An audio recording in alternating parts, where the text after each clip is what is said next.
Ah bah ça fait super plaisir, là je vois qu'il y a vraiment plein de personnes connectées, des gens que je connais, des gens que je connais pas du tout, donc enchanté pour ceux que je ne connais pas, très heureux de vous revoir pour ceux que je connais, et puis il y en a même que je connais depuis très très loin, là je vois ça, oh là là, il y a des amis de petite enfance même. Ah ben ça fait plaisir. Eh bien écoutez, bienvenue pour ce premier voyage de Monsieur Dashley. C'est un événement que je suis très heureux de partager avec vous, sur lequel j'ai travaillé depuis un petit bout de temps. C'est un projet qui me tient beaucoup à cœur et qui est un petit peu l'aboutissement d'une forme d'hypnose que j'ai élaborée depuis pas mal d'années maintenant, mais que j'utilise dans un cercle assez restreint puisque c'est celui de la thérapie en cabinet. Et cette forme d'hypnose, eh bien c'est celle que j'appelle l'hypnose archétypale. Alors, qu'est-ce que c'est l'hypnose archétypale? Je ne vais pas vous détailler outre mesure là ce soir, c'est pas le sujet, mais juste deux, trois petites choses. Ce qu'on appelle les archétypes, ce sont les structures de l'inconscient collectif. Et vous allez voir que ça nous intéresse dans le cadre de séances collectives, justement, parce que notre inconscient est structuré dans ses niveaux les plus bas, de la même manière pour tous les êtres humains de la planète, quelles que soient voilà, nos civilisations, nos époques, nos ethnies, etc. Nous avons tous les mêmes archétypes, nous avons tous ce même inconscient collectif qui structure notre fonctionnement, notre perception de la réalité, etc., etc. Ce sont des niveaux qui sont observables, qu'on peut aller explorer en hypnose et en auto-hypnose aussi. Et c'est quelque chose que moi je fais depuis des années et des années.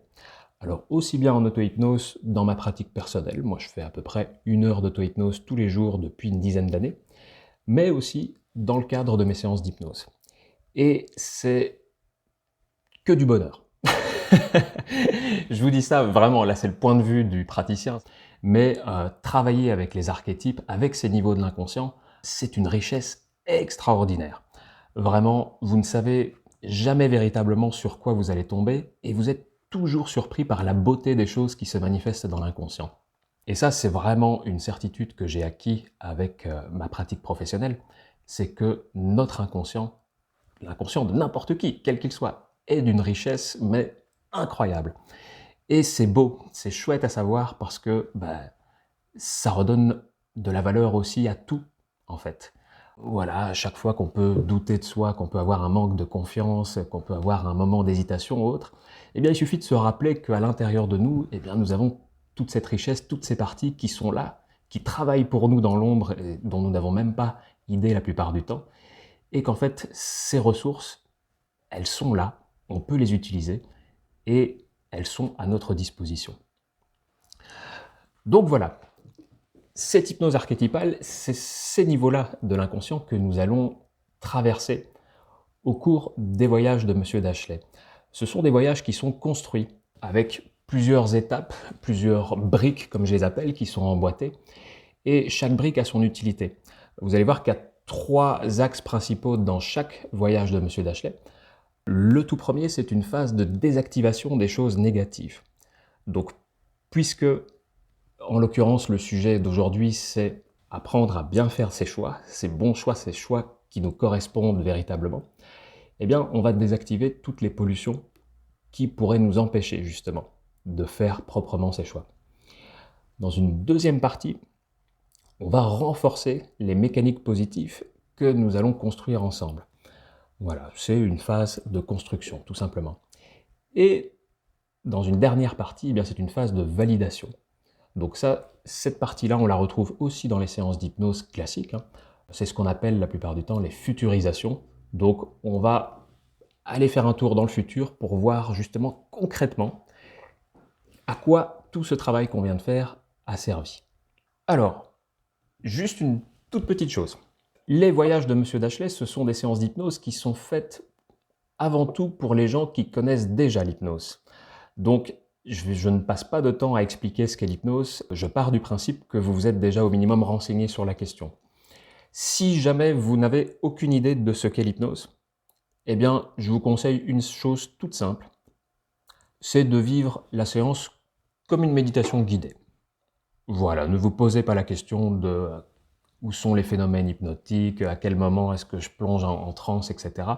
Voilà, vivez le truc simplement comme une méditation guidée. Et pour ceux qui connaissent bien l'hypnose, qui l'ont déjà pratiqué, qui ont déjà pratiqué de l'auto-hypnose ou autre, eh bien, jouez le jeu à fond et voyez jusqu'où ça vous emporte. Eh bien, c'est parti. Les amis, je vais vous inviter à vous installer le plus confortablement possible. Allez-y. Voilà. Calez-vous bien au fond de vos sièges. Préparez-vous pour le voyage. Voilà. Installez bien les coussins. J'en vois qui font des petits nids douillets. Super. Vous pouvez enlever vos lunettes aussi si vous le souhaitez. Vous n'en aurez pas besoin durant la séance. Voilà, on va regarder avec les yeux intérieurs. Ça fonctionne mieux en hypnose. Parfait. Eh bien, c'est parti. Je vais vous demander de prendre une profonde inspiration et en soufflant de commencer à descendre à l'intérieur de vous-même pour cet agréable voyage hypnotique qui commence maintenant. Et c'est parti.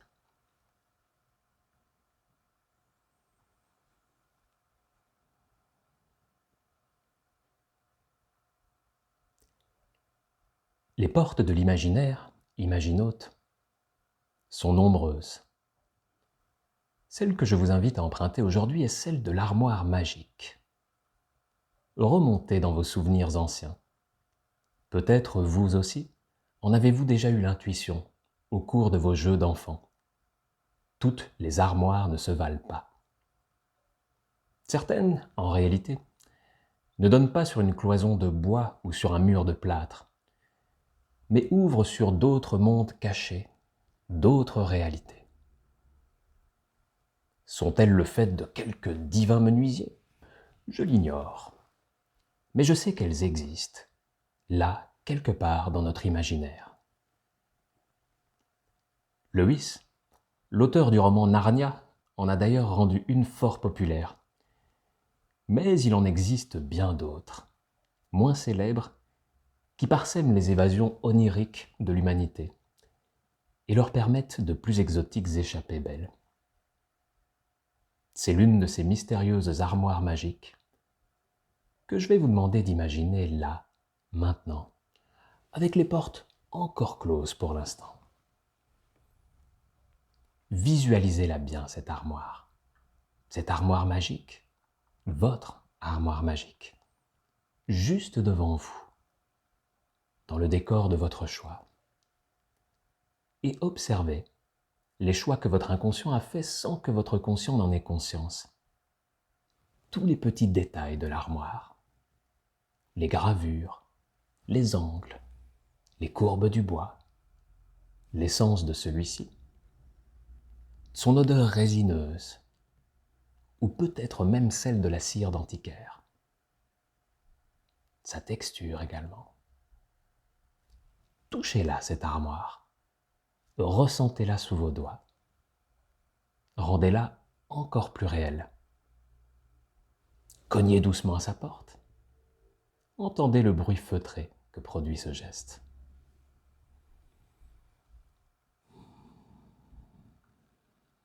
Votre inconscient fait peu à peu apparaître une clé de métal froid dans votre main. Vous l'approchez de la serrure de la porte de l'armoire et la tournez dedans. Le cliquetis du mécanisme savant résonne en écho de l'autre côté, comme s'il se répercutait dans quelque vaste et secrète cavité.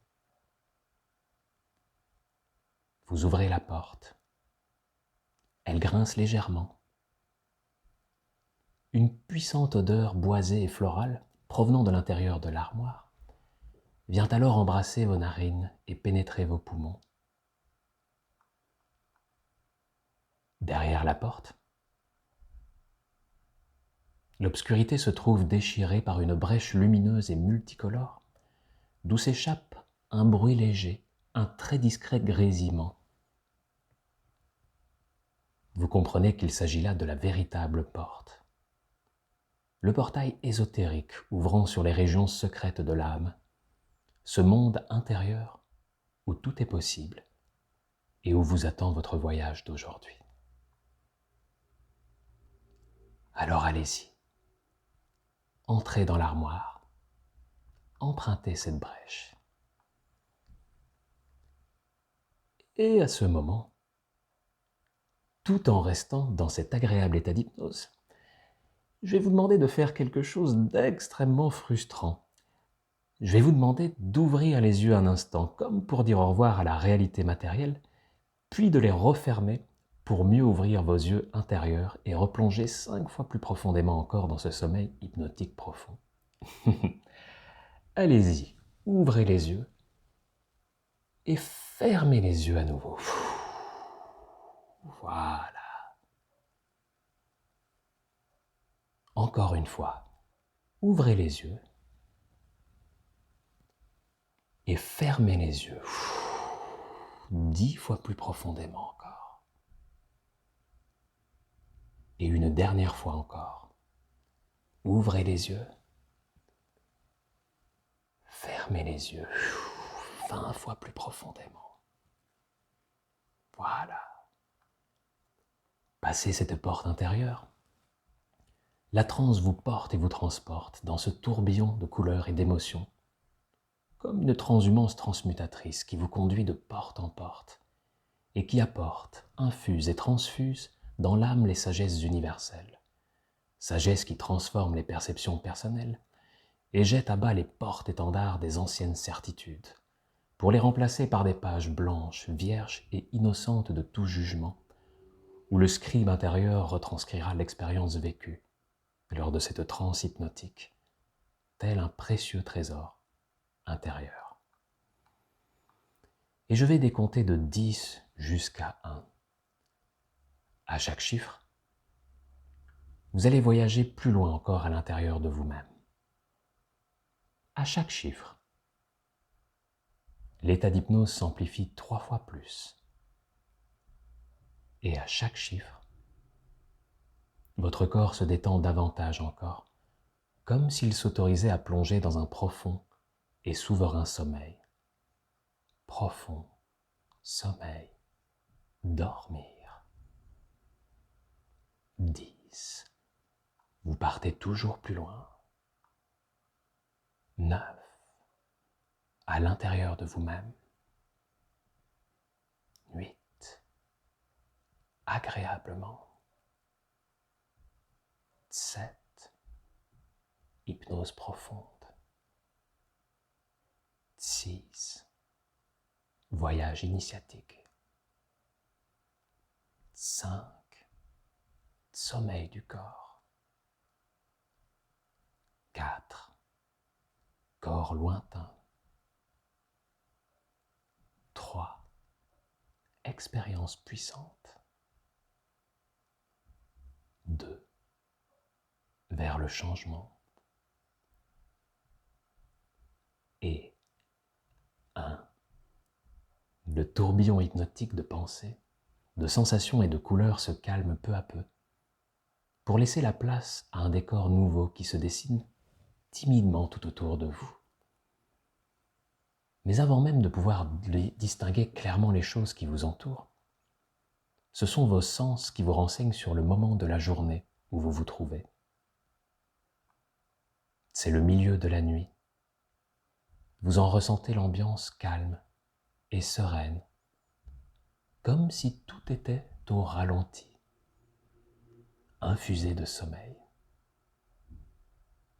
Il fait sombre, mais la lumière argentée de la lune et des innombrables étoiles de la voûte céleste percent le ciel et viennent éclairer agréablement le paysage alentour pour vous permettre de découvrir ce dernier, peu à peu, en lui donnant une allure féerique.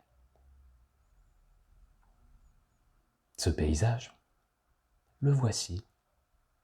Vous êtes dans une chaude et luxuriante vallée, aux allures tropicales, ou peut-être même préhistoriques, car les quelques créatures, immenses mais paisibles, que vous pouvez y apercevoir de loin, semblent provenir d'un âge oublié, non loin de vous. Vous voyez une rivière aux reflets de turquoise serpenter entre de hauts rochers et de profondes gorges envahies de plantes grimpantes. Des petits ruisseaux s'y jettent en cascade, perçant de leurs remous cristallins les roches humides. Et tout autour de vous, de hautes fougères arborescentes étendent leurs grasses frondes vers le ciel, vous donnant l'impression d'être une minuscule fourmi dans ce décor cyclopéen.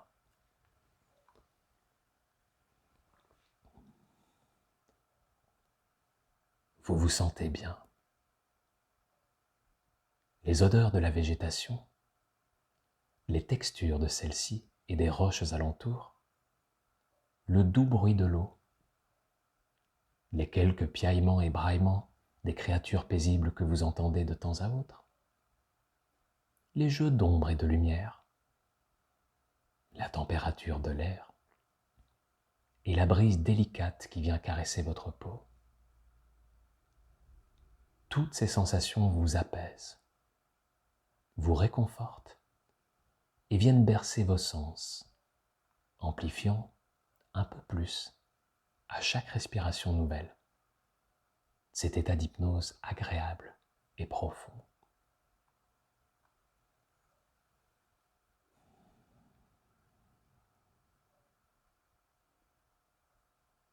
Puis,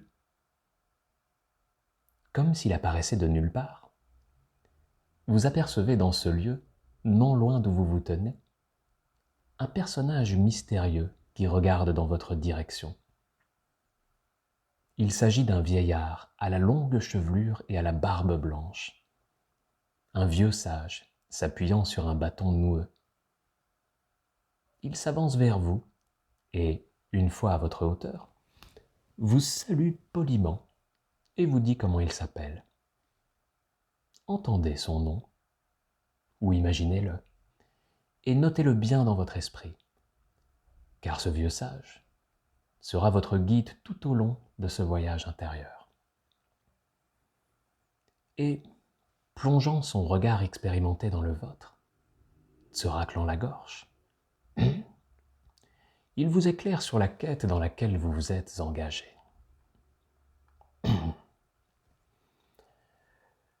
Le bien et le mal n'existent pas, vous explique votre guide. Il n'y a que la capacité à faire des choix ou l'incapacité d'en faire, et la capacité à les assumer ou l'incapacité de les assumer. Ton être tout entier n'est qu'une toile tissée de choix ou d'absence de choix. Les choix de tes ancêtres, les choix de tes parents, les choix de tes professeurs, etc. Mais qu'en est-il de tes propres choix ? Tes choix sont-ils véritablement tes choix ? Ou sont-ils ceux qui t'ont été transmis et imposés par d'autres choix d'autres personnes ? Aujourd'hui, notre quête sera de te permettre d'accéder un peu plus à l'être véritable que tu es. Celui qui est enfui tout au fond de ton âme et qui est pur de toute pollution et de tout formatage extérieur. Et ce, afin de te permettre de faire de vrais choix. Non pas des bons ou des mauvais choix, mais de vrais choix. Des choix qui seront les tiens, à toi uniquement, et qui seront en alignement parfait avec ton âme. Alors, es-tu prêt à poursuivre cette quête ? Parfait. Dans ce cas, suis-moi et que vive l'aventure. Au moment où votre guide finit de parler, le voile de la réalité se fend d'une brèche multicolore accompagnée d'une déflagration sonore qui résonne en écho dans le paysage alentour. Puis, de la brèche jaillit un bateau volant magnifique, à la coque de bois peinte d'entrelacs et arborant, en figure de proue, une belle sirène à la fière poitrine. Et les voiles de ce navire sont remplacées par un ballon à gaz oblong à la façon des anciens aéronefs. Arrivé à votre niveau, le bateau dirigeable s'immobilise et une passerelle de bois se déplie jusqu'à vous. Votre guide monte à bord et vous invite à faire de même. Vous embarquez sur le vaisseau et découvrez que l'équipage est constitué de nains industrieux aux tuniques brodées et aux barbes savamment tressées. Ceux-ci vous souhaitent la bienvenue à bord. Puis, ils replient la passerelle et le navire décolle pour s'engouffrer dans une nouvelle brèche entre les mondes. Le paysage où vous vous trouviez l'instant d'avant disparaît dans un grand flash sonore et lumineux, et vous voilà désormais en train de naviguer à travers le cosmos, l'univers, la Voie lactée, dans une surprenante croisière spatio-temporelle. Une croisière qui vous emmène loin, très très loin. Et plus ce bateau dirigeable vous emmène loin, plus l'état d'hypnose s'approfondit. Et plus l'état d'hypnose s'approfondit, plus les portes de l'âme s'ouvrent et vous permettent d'accéder aux régions secrètes de votre univers intérieur.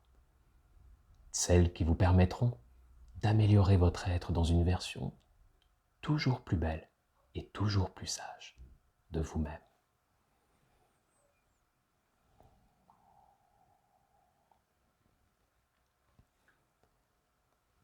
Au bout d'un certain temps, le navire vire à bâbord et emprunte une nouvelle brèche magique entre les mondes. La Voie lactée et ses étoiles scintillantes s'éclipsent alors en un autre flash lumineux pour laisser la place à un décor encore flou pour le moment. Le bateau ralentit, les nains déplient la passerelle et vous invitent à descendre à terre. Vous êtes arrivés à la destination. Peu à peu, le décor se précise tout autour de vous. Vous voilà sur une côte déchiquetée par une mer froide et agitée, couverte d'un manteau de brume grise. Le vent souffle fort. Il fouette l'embrun maritime sur votre visage, vous obligeant à plisser les yeux pour garder ceux-ci du piquant du sel marin. Dans le ballottement houleux des vagues, vous apercevez avec amusement des phoques jouer entre eux, comme si de rien n'était, et des macareux vifs plongés en piqué dans les eaux tumultueuses pour en ressortir le bec chargé de petits poissons argentés. Le bruit du vent se mêle à celui du ressac et au chant des mouettes. L'odeur des algues est ici puissante, presque écœurante. Par ici, vous indique votre guide. Tous les deux, vous serpentez entre les rochers hérissés de coquillages blanchis, arrosés de temps à autre par les éclaboussures d'une lame se brisant sur les récifs en contrebas. Après quelque temps, vous parvenez jusqu'à une grande crique rocheuse, où vous découvrez avec étonnement de nombreuses épaves de navires anciens. Nous sommes à la crique aux épaves, vous dit votre guide. Tous ces navires échoués sont des fantômes de ton passé. Des choses inabouties, avortées, ratées, rêves brisés, projets abandonnés, amitié ou amour trahi, échec personnel, peu importe. Il peut s'agir de bien des choses différentes. Ces épaves fantomatiques ne poseraient aucun problème si elles reposaient là, inertes, et que le temps, le vent et les vagues venaient les dissoudre peu à peu. Mais ce n'est point le cas, car les spectres des marins noyés ne trouvent pas ici le repos. Ils rôdent toujours autour des carcasses de leurs anciens navires. Et lors des grandes marées, lorsque la mer est plus agitée que d'accoutumée, ils s'attaquent aux innocents vaisseaux qui naviguent sur ce grand océan de l'âme. Ces attaques spectrales fragilisent les voies maritimes. Elles coulent d'autres navires qui rejoignent le cimetière d'épaves. Elles ajoutent de l'insécurité, du chaos, du désordre, et empêchent les choses d'avancer comme il le faudrait. Imagine hôte, tu dois te débarrasser définitivement de cette menace. Tu dois mettre un terme aux abordages inopinés de cette piraterie spectrale. Et pour t'aider dans cette tâche, je vais te donner des artefacts utiles et puissants enchanté par le dieu des océans lui-même. Des coquilles vides de bigorneaux magiques, qui, si elles sont lancées sur les pirates spectraux, les aspireront à l'intérieur d'elles, les changeront en d'inoffensifs Bernard l'ermite et les garderont piégés sous cette forme. Va maintenant et défie les spectres encombrants de ton passé. Capture-les, piège-les dans ces coquilles magiques où ils resteront à jamais prisonniers et inoffensifs. Alors que votre guide vous encourage, un sac de toile cirée empli de coquilles de bigorneaux apparaît dans votre main comme par enchantement. Et vous pouvez déjà ressentir la magie puissante qui est à l'œuvre et qui vibre à l'intérieur de ces coquilles, qui d'apparence paraissent faussement vides et inoffensives. L'envie de les tester et de vous en servir pour nettoyer cette région de votre âme s'intensifie en vous. Animé par votre intuition, ainsi que par votre guide, vous vous avancez en direction des épaves de la côte. Là, dans une posture de défi, avec force et détermination, vous invectivez les pirates fantomatiques des récifs pour leur indiquer votre présence et les obliger à se manifester devant vous. Peu importe ce que vous leur dites, montrez-leur que vous voulez en découdre et qu'ils ne sont rien, rien du tout, et que vous allez les réduire en miettes, les effacer de votre monde intérieur. Provoquez-les, moquez-vous d'eux ou criez-leur dessus. Continuez, car cela fonctionne. Les fonds marins bouillonnent, les algues marines frémissent, et voici les revenants livides qui, courroucés, font émerger leur tête patibulaire hors des flots agités et vous jettent des regards mordants depuis leurs orbites vides. Puis, agitant leurs vieux os humides et leurs carcasses moussues, ils sortent tout entiers de l'océan et s'avancent claudiquant dans votre direction. Mais vous ne leur laissez pas le temps de dégainer ni leurs pistolets rouillés ni leurs sabres émoussés. Tel un duelliste éprouvé, vous piochez dans le sac de coquilles magiques et les lancez sur l'adversaire. Paf! Voilà le premier spectre qui se transforme instantanément en un ridicule Bernard l'ermite prisonnier de sa coquille enchantée. Et paf! Un deuxième subit le même sort. Paf! Voici un troisième Bernard l'ermite apeuré qui saute se réfugier dans l'océan. Vous poursuivez l'opération et le temps s'accélère. Tous les spectres du passé, naïfs, la cervelle vermoulue par le temps et le sel marin, mordent à l'hameçon et tombent dans votre piège. Vous les transformez tous, l'un après l'autre, en de fragiles Bernard l'ermite. Ces fantômes étaient bien plus nombreux que vous ne le pensiez. Vous ignoriez l'existence de la plupart, pour être honnête, mais vous en venez rapidement à bout. Le temps s'accélère encore. Les derniers revenants tentent de vous attaquer. Mais c'est peine perdue pour eux. Ils rejoignent les rangs bien plus nombreux désormais, des crustacés inoffensifs de l'océan.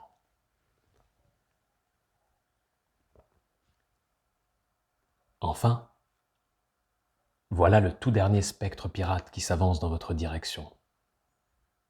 C'est le capitaine des fantômes, un monstre bien plus gros que les autres, sorte d'agglomérat contre nature, entre plusieurs cadavres et des morceaux d'épaves et de canons rouillés. Dans ce qui lui sert de torse est encastré une sorte de gros coffre au trésor, et des chaînes rouillées l'enroulent de part en part, comme pour maintenir toutes les différentes parties de cette créature ensemble.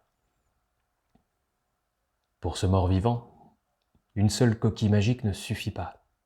Il vous faut en jeter 8 ou 9 ou 10 à toute vitesse pour piéger une à une les parties qui le composent.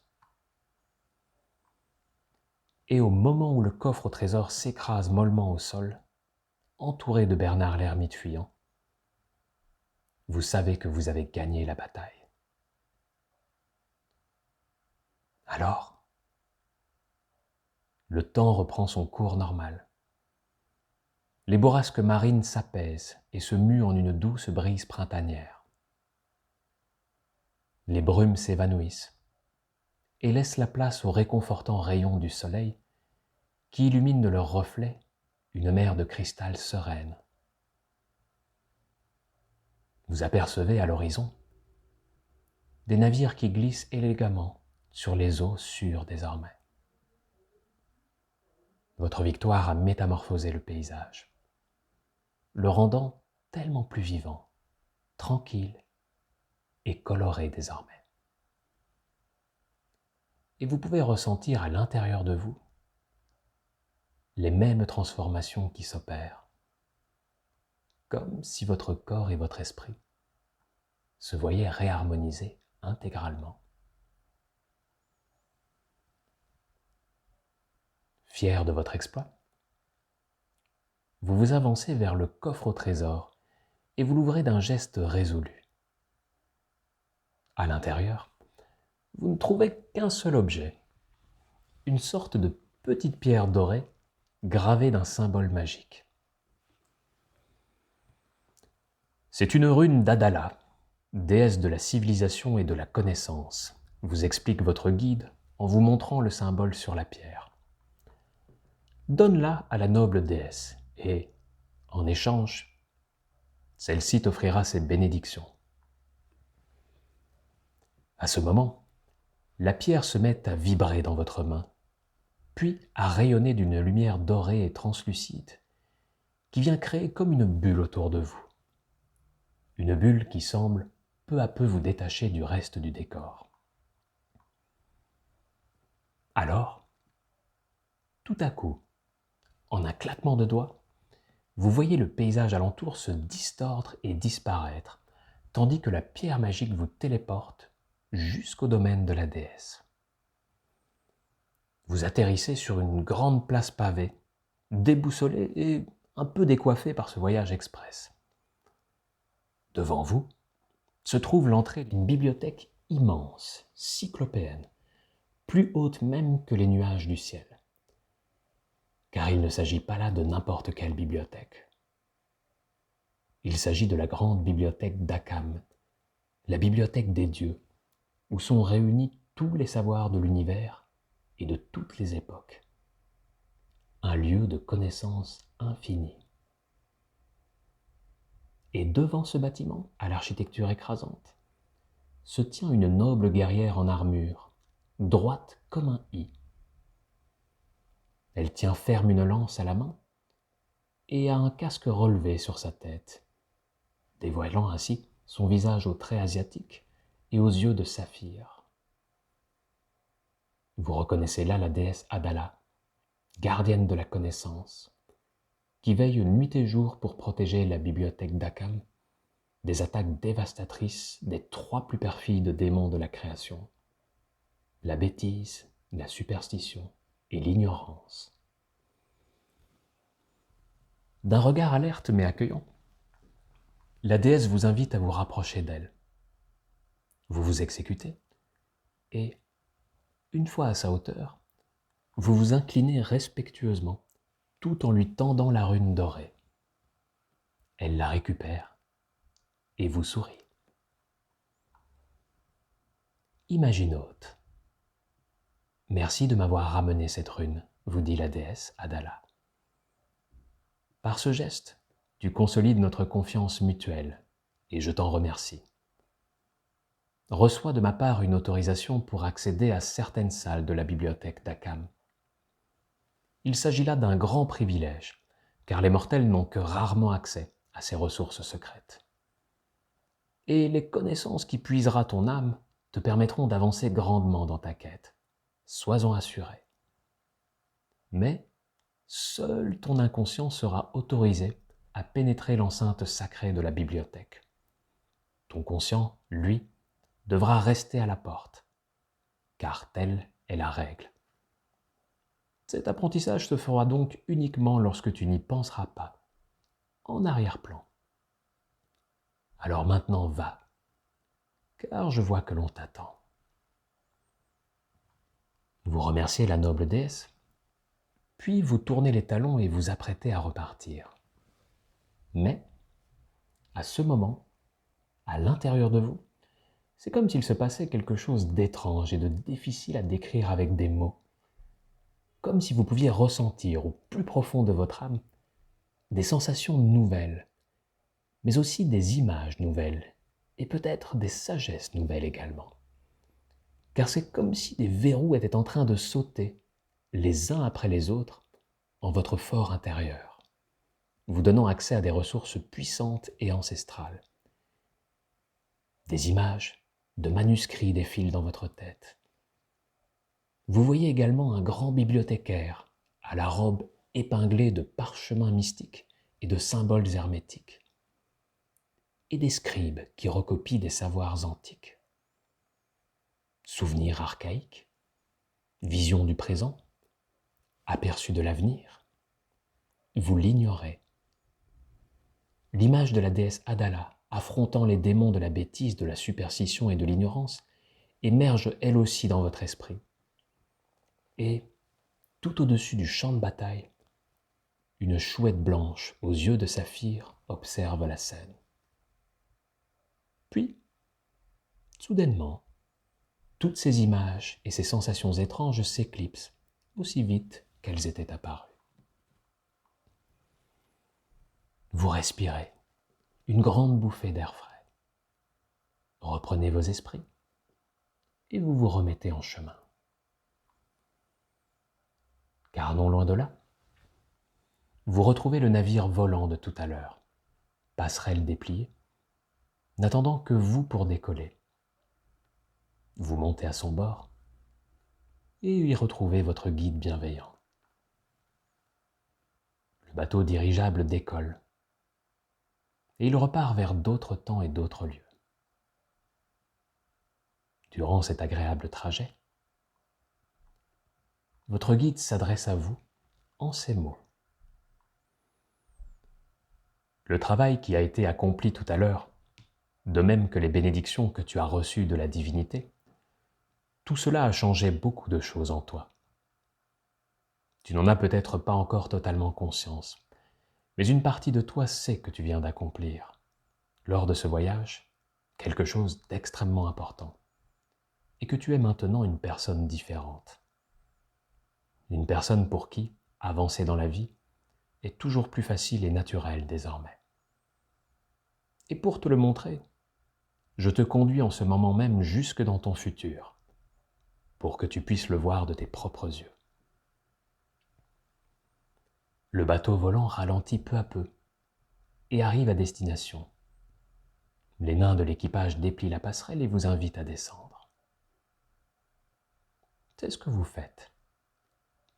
Et vous vous retrouvez aussitôt plongé dans un futur proche, un futur positif, dans lequel vous pouvez voir toutes les conséquences positives de tout ce que vous venez de vivre et d'accomplir durant ce puissant voyage intérieur. Un futur dans lequel les choses sont bien plus simples pour vous, plus harmonieuses et plus épanouissantes à tous les niveaux. Un futur dans lequel vous sentez les bénédictions de la divinité rencontrées vous accompagner au quotidien, comme si vous pouviez ressentir ces énergies à chaque fois que vous en avez besoin, comme si vous pouviez vous sentir connecté à elles désormais.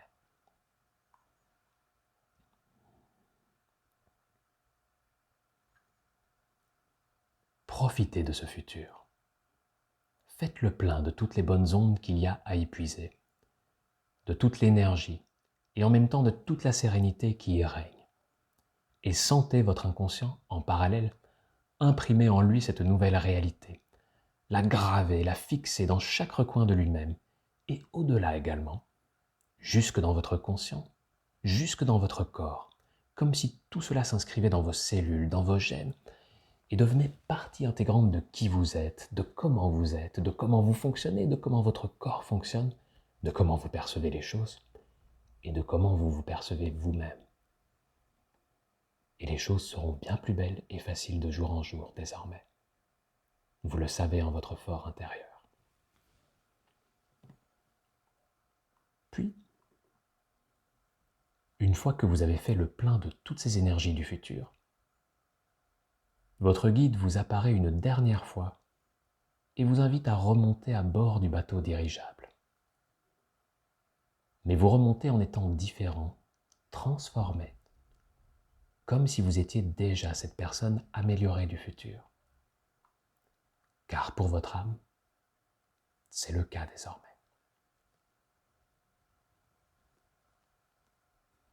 Le dirigeable vous reconduit jusqu'à l'accès du départ, vous annonçant la fin de ce voyage intérieur.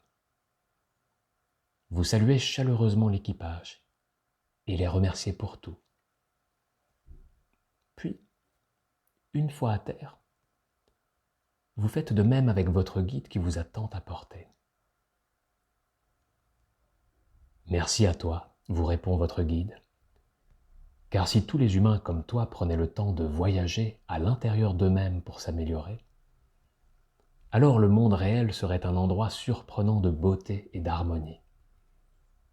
Mais je garde espoir que cela arrive. Car si tu continues à le faire chaque semaine, ton exemple en inspirera d'autres, et la contagion positive pourrait être rapide. Puis, ayant prononcé ces mots, votre guide disparaît, de même que le bateau dirigeable et son équipage de nains industrieux. Vous voilà revenu de l'autre côté de l'armoire magique du début, et il ne vous reste plus qu'à la retraverser pour pouvoir revenir jusqu'à ici et maintenant, jusqu'à la conscience ordinaire. Et pour rendre ce voyage du retour plus facile, je vais vous aider en comptant de 1 jusqu'à 10.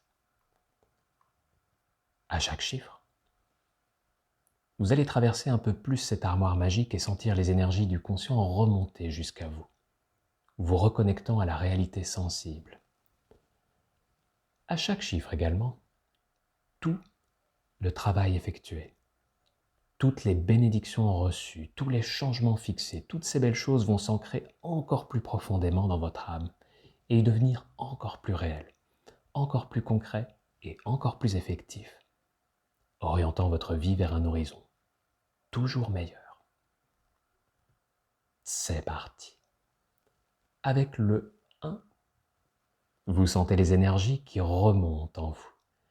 Avec le 2, elles sont de plus en plus fortes, avec le 3 de plus en plus vive, avec le 4 de plus en plus fraîche, avec le 5 de plus en plus pure, avec le 6, tous les changements s'ancrent au plus profond de vous-même, avec le 7, jusque dans les moindres recoins de votre âme, avec le 8, réorganisant celle-ci autour de cette harmonie nouvelle, avec le 9, vous reprenez peu à peu possession de votre corps réharmonisé et de votre esprit réharmonisé.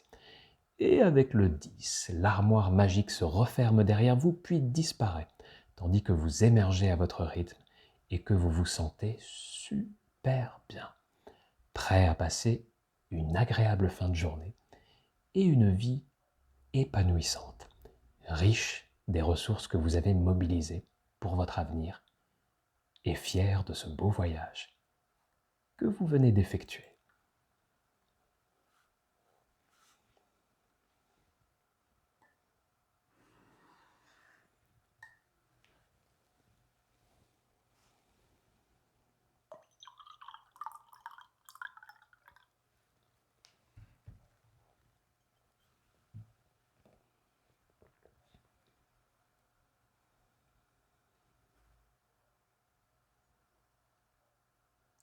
Et chacun revient à son rythme, tranquillement.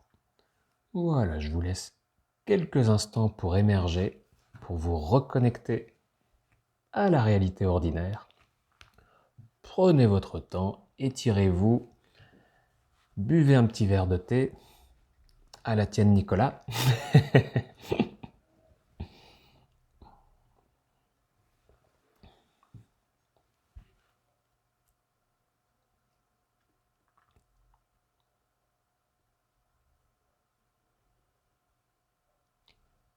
Et je vais moi-même faire 3 petites minutes de pause pour voilà, respirer, émerger aussi, parce que si vous ne le savez pas encore, eh bien sachez que lorsqu'un hypnothérapeute fait de l'hypnose, il est lui-même en état d'hypnose.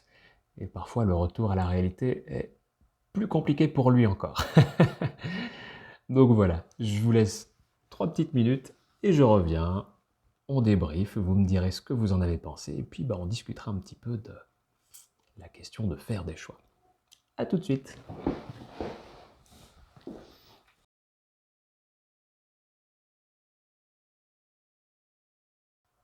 Eh bien les amis, j'ai réactivé la permission pour les microphones. Donc si certains d'entre vous veulent échanger, veulent partager leur ressenti de cette séance à voix haute, mais on peut le faire par le chat aussi, c'est vous qui choisissez.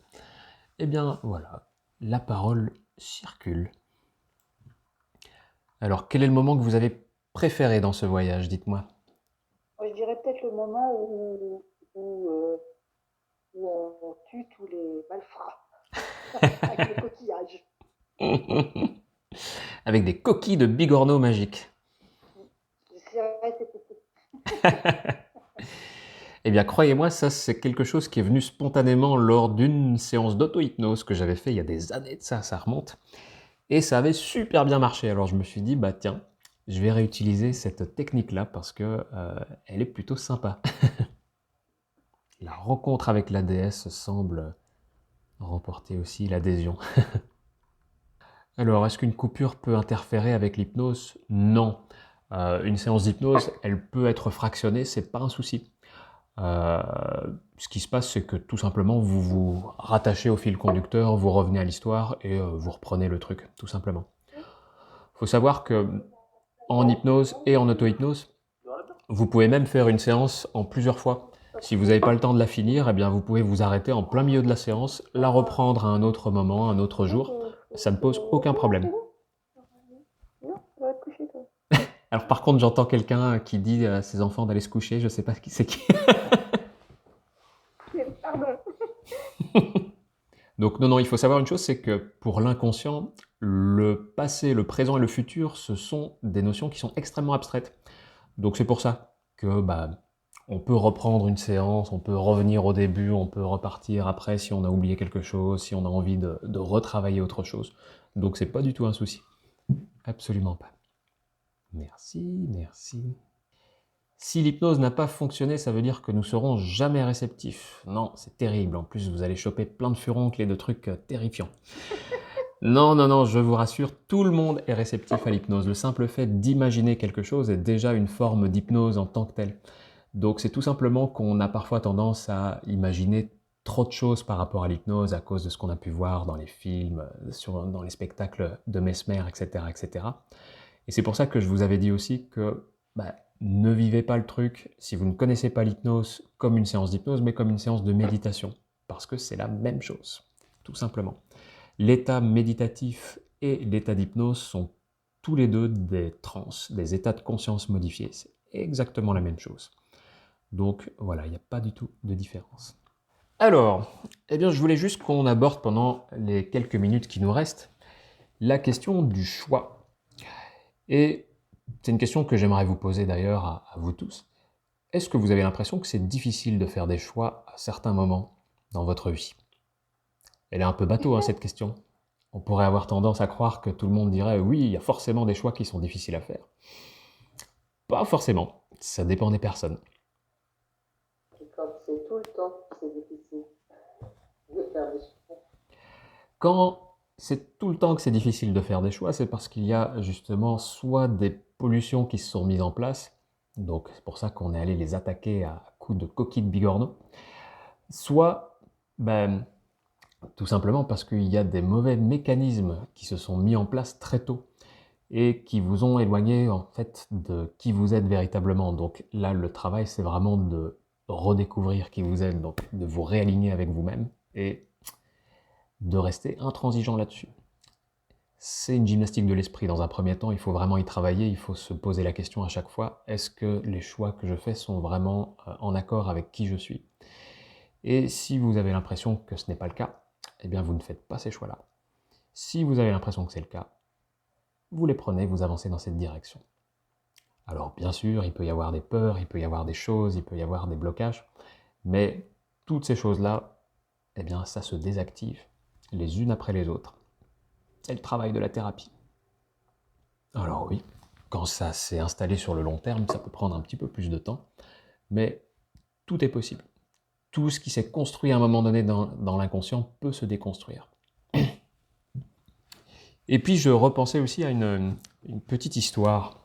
Ça vient d'une saga scandinave. Alors moi j'adore la littérature scandinave, et la littérature scandinave médiévale plus exactement. Et il y a une saga scandinave qui m'avait marqué, alors je ne sais plus c'est laquelle, je crois que c'est la saga des gens du lac, du Val au lac, je ne sais plus. Mais où il y a une mère qui se plaint de ses 2 enfants en disant « Mes enfants sont... Enfin, j'ai foiré mes enfants, ils ne sont ni bons ni mauvais. » Et je trouve que cette citation, elle est assez extraordinaire parce que ça montre tout à fait l'esprit scandinave, qui est un esprit d'action en fait, où le bien, le mal, on s'en fout. Ce qui compte, c'est que les choses se fassent, que les choses avancent et qu'elles évoluent. Donc, vous voyez que là aussi, on est dans une notion du choix qui est assez différente de celle qu'on peut avoir chez nous, occidentaux modernes. Donc, le bien, le mal, c'est abstrait. Après tout, ça n'existe pas dans la nature. Donc, est-ce qu'un arbre est mauvais? Est-ce qu'un arbre est bon? Non, il l'est. Et je rebondis là-dessus parce que ça me fait penser à Pythagore. Pythagore disait une chose qui me paraît extrêmement importante aussi, et que je réutilise souvent en thérapie parce qu'elle est assez sensée, c'est que le mouvement, c'est la vie. L'immobilité, c'est la mort. Voilà. Règle pythagoricienne de base. Donc, tout ce qui est mouvement est bon, d'une certaine manière. Tout ce qui est immobilité, bah, c'est mort. Donc, c'est mauvais. Donc, c'est quelque chose à fuir. Donc, voilà. Ne vous posez pas forcément la question de est-ce que je fais les bons choix, est-ce que je fais pas les bons choix, etc. Mais est-ce que vous faites des choix? Est-ce que vous avancez? Et si vous avancez, il y a des chances que vous avanciez dans la bonne direction. Et si c'est pas le cas, c'est pas grave parce que vous avancez, donc vous êtes musclé les mollets, donc vous irez plus vite jusqu'à la prochaine intersection.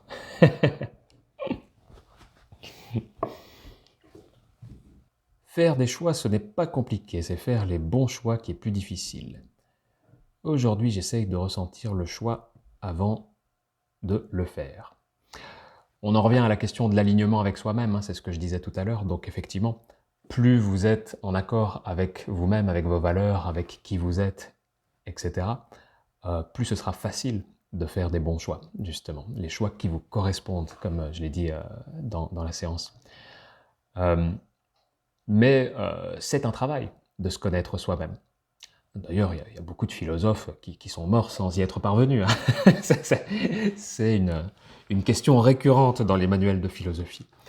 Et est-ce qu'on se connaît complètement un jour? Pas forcément. D'autant plus que je pense qu'on est tous multiples et que toutes nos parts multiples sont en constante évolution. Donc ça rajoute encore du travail. Mais c'est un travail qui est passionnant et c'est un travail qui se fait assez bien avec l'hypnose. Justement, aller à la rencontre de ces différents archétypes, comme je le disais tout à l'heure, ces différentes parties, ça permet quand même de vachement bien se connaître et en tout cas de savoir, voilà, quelles sont les choses qui nous correspondent bien, les choses qui peuvent nous être utiles dans la vie. Ce qui compte pour moi, c'est que leur intérieur soit joli, quel que soit leur chemin. Moi, comme je vous l'ai dit tout à l'heure, je pense que l'intérieur de chaque personne est fabuleux. C'est même pas joli, c'est magnifique, époustouflant une fois qu'on creuse un petit peu. Donc, voilà, il suffit de le savoir en fait. On pressent qui on est. Ouais. Mais quelquefois, voilà, les formatages nous éloignent de ces ressentis-là et c'est parfois difficile de se souvenir de qui on est. Je vois beaucoup de personnes, malheureusement, qui ne marchent plus dans leurs pas, comme disaient les philosophes stoïciens. J'aime beaucoup cette expression. Marcher dans ses pas. Être aligné avec soi-même, avec son destin. Alors, j'ai du mal à faire des choix, cela me paralyse et me tétanise. Alors, quand il y a une réaction émotionnelle vive de cet ordre-là, ça veut dire qu'il y a un blocage émotionnel quelque part. Donc là, ça veut dire qu'il faut aller explorer, il faut creuser pour désactiver ce truc à la racine. Donc, essayez de comprendre. Généralement, c'est pas toujours le cas, mais généralement, c'est parce qu'on a un souvenir d'ordre traumatique. Alors attention, hein, quand je parle de traumatisme, c'est pas un gros mot du tout. C'est juste que l'inconscient reste bloqué sur un souvenir particulier. Et voilà, il peut y avoir un souvenir traumatique qui va bloquer l'inconscient sur cette question-là, la question de faire des choix en l'occurrence. Donc ce qu'il faut, c'est aller explorer ça en hypnose ou par une autre forme de thérapie, hein. Il y en a plein d'autres qui fonctionnent bien. L'hypnose est quand même assez rapide pour ça. Et il faut le désactiver à la racine, quoi. Vraiment. Parce que c'est le seul moyen d'être vraiment à 100% serein par rapport à ça et pouvoir refaire des choix sans être submergé par l'émotion. Ah ah, là il y a une chose intéressante. On ne peut pas marcher dans ses pas complètement dès qu'on est en couple ou avec une famille. Mhm. Intéressant. Là, effectivement, il y a tout un débat philosophique sur cette question-là. Est-ce que notre conjoint, est-ce que nos enfants, notre famille, etc., nous éloignent de qui nous sommes véritablement? Eh bien, certains philosophes pensent que oui, et c'est pour ça que beaucoup de philosophes prônaient le détachement et refusaient de se mettre en couple, d'avoir des enfants ou autre, etc. Mais vous aviez d'autres philosophes qui, eux, s'inscrivaient dans la cité, comme on dit, donc qui étaient vraiment dans la vie quotidienne, très impliqués, comme les philosophes stoïciens, hein, notamment. Et eux considéraient que, justement, le fait de se connaître parfaitement empêche de se faire polluer, manipuler, formater, enfin orienter par les autres. Et donc de rester complètement intègre avec qui nous sommes, même lorsque l'on est en couple, même lorsque l'on a des enfants, qu'on est en famille, etc., etc. Mais c'est un débat, voilà, encore une fois, je vous dis, tous les philosophes ne sont pas d'accord là-dessus. Donc c'est assez intéressant. Et je n'ai pas moi-même la réponse absolue là-dessus, pas du tout. Mais en tout cas, je pense que la première étape, ça devrait être d'apprendre à se connaître soi-même pour pouvoir trouver quelqu'un ensuite qui nous correspond véritablement et pas qui correspond à une pseudo, voilà, une pseudo-vision qu'on pourrait avoir de la personne que nous sommes. Ça permet quand même d'éviter beaucoup de soucis du futur. Le principal est d'arriver à faire au moins un petit choix par jour. Ça, c'est une bonne méthode, effectivement. J'aime bien les petits défis quotidiens de cet ordre-là, ou bien les listes. Ça peut être un choix par jour, ça peut être 5 choix par jour, ça c'est vraiment en fonction du rythme de votre vie. Mais effectivement, comme je vous disais, ce qui compte, enfin, selon Pythagore, c'est d'avancer. Donc si vous faites au moins un tout petit choix par jour, vous avancez. Donc c'est super. Ça peut être un souvenir traumatique transgénérationnel. Ça peut. Mais ça peut aussi être quelque chose qui vient de notre vie, là, maintenant, au moment T. Faites attention avec les souvenirs traumatiques transgénérationnels parce que c'est difficile à prouver. Même avec l'hypnose, on peut faire émerger des souvenirs et on peut créer des faux souvenirs si on creuse trop. Donc faites attention parce que je sais qu'il y a certains thérapeutes qui sont vraiment spécialistes là-dedans, dans la création de faux souvenirs, et ça fait plus de mal que de bien. Donc nous, on récupère souvent les pots cassés en tant qu'hypnothérapeute et il faut recoller les morceaux derrière, quoi. Je faisais beaucoup de choix pour faire plaisir aux autres, j'ai l'impression de ne pas savoir faire des choix pour moi, ou du moins de partir de zéro. Parfois, le corps parle pour nous. Oui, alors effectivement, hein, généralement, quand on a tendance à s'oublier, un jour, qu'est-ce qui se passe? Notre corps nous le rappelle bien comme il faut. Alors ça peut être des migraines, ça peut être des tensions, des maladies ou d'autres choses, etc.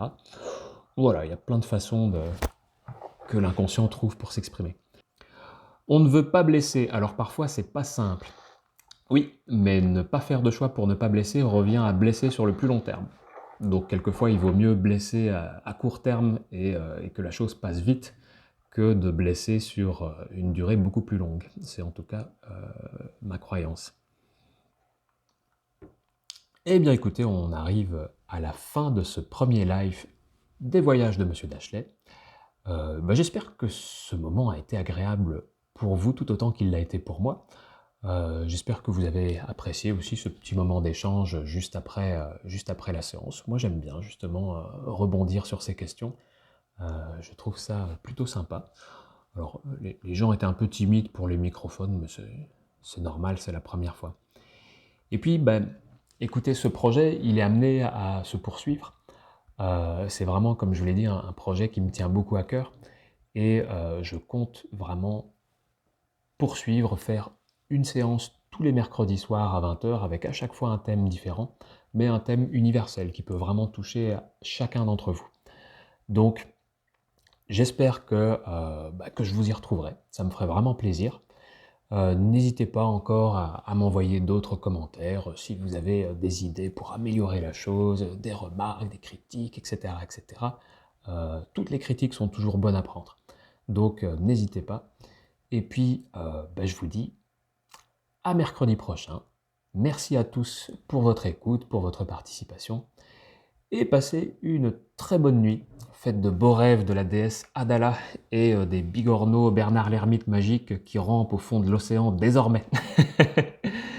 Je vous embrasse du cœur et je vous dis à très vite. Au revoir à tous.